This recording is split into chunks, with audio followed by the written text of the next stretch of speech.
प्यारे विद्यार्थियों, आज हम 11वीं कक्षा हिंदी पुस्तक से अभिव्यक्ति माध्यम से पाठ नंबर 2 पत्रकारिता के विविध आयाम से प्रश्न नंबर 5 पढ़ेंगे। प्यारे विद्यार्थियों, देखिए प्रश्न नंबर 5। संपादन के प्रमुख सिद्धांतों का वर्णन करें। उत्तर: संपादन के प्रमुख सिद्धांत निम्नलिखित हैं। नंबर 1 सिद्धांत है तथ्यों की शुद्धता। नंबर 2 वस्तुपरकता। नंबर 3 निष्पक्षता।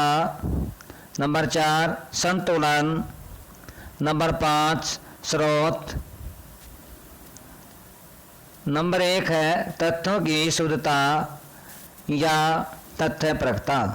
देखिए क्या होती है। एक आदर्श रूप में मीडिया और पत्रकारिता यथार्थ या वास्तविकता का प्रतिबिंब है। इस तरह एक पत्रकार समाचार के रूप में यथार्थ को पेश करने की कोशिश करता है। यथार्थ को उसकी संपूर्णता में प्रतिबिंबित करने के लिए आवश्यक है कि ऐसे तथ्यों का चयन किया जाए जो उसका संपूर्णता में प्रतिनिधित्व करते हैं।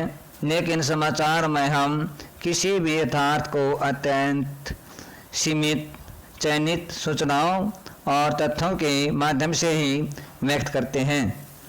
नंबर 2 वस्तुपरकता। वस्तुपरकता को भी तथ्यपरकता से आंकलना आवश्यक है। वस्तुपरकता और तथ्यपरकता में काफ़ी समानता है, लेकिन दोनों के बीच के अंतर को समझना जरूरी है। एक जैसे होते हुए भी ये दोनों अलग विचार हैं। तथ्यपरकता का संबंध जहाँ अधिकाधिक तथ्यों से है, वहीं वस्तुपरकता का संबंध इस बात से है कि कोई व्यक्ति तथ्यों को कैसे देखता है। किसी विषय या मुद्दे के बारे में हमारे मस्तिष्क में पहले से बनी हुई छवियां समाचार मूल्यांकन की हमारे क्षमता को प्रभावित करती हैं और हम इस यथार्थ को उन छवियों के अनुरूप देखने का प्रयास करते हैं। नंबर 3 निष्पक्षता। एक पत्रकार के लिए निष्पक्ष होना भी बहुत ज़रूरी है। उसकी निष्पक्षता से ही उसके समाचार संगठन की साख बनती है। यह साख तभी बनती है जब समाचार संगठन बिना किसी का पक्ष लिए सच्चाई सामने लाते हैं। पत्रकारिता लोकतंत्र का चौथा स्तंभ है। इसकी राष्ट्रीय और सामाजिक जीवन में अहम भूमिका है, लेकिन निष्पक्षता का अर्थ तटस्थता नहीं है। इसलिए पत्रकारिता सही और गलत, अन्याय और न्याय जैसे मामलों के बीच तटस्थता नहीं हो सकती, बल्कि वह निष्पक्ष होते हुए भी सही और न्याय के साथ होती है। नंबर 4 संतुलन। निष्पक्षता की अगली कड़ी संतुलन है।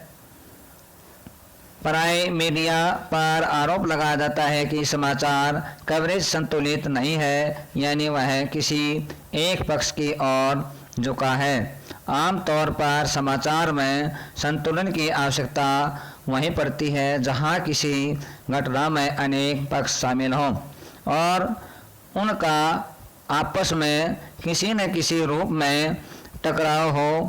उस स्थिति में संतुलन का तकाजा यही है कि सभी संबंधित पक्षों की बात समाचार में अपने अपने समाचारीय वजन के अनुसार स्थान पाए। नंबर 5 स्रोत।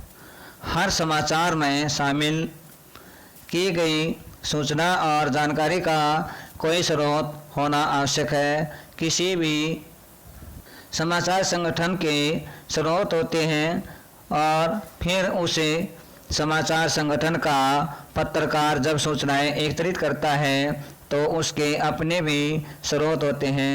इस तरह किसी भी दैनिक समाचार पत्र के लिए पीटीआई, भाषा, यूएनआई जैसी समाचार एजेंसियां और स्वयं अपने ही संवाददाताओं और रिपोर्टरों का तंत्र समाचारों का स्रोत होता है। लेकिन चाहे समाचार एजेंसी हो या समाचार पत्र, इनमें काम करने वाले पत्रकारों के भी अपने समाचार स्रोत होते हैं। प्यारे विद्यार्थियों, गृह कार्य। इस प्रश्न का उत्तर ठीक तरह से समझ करके साफ कॉपी में लिखना है और याद करना है।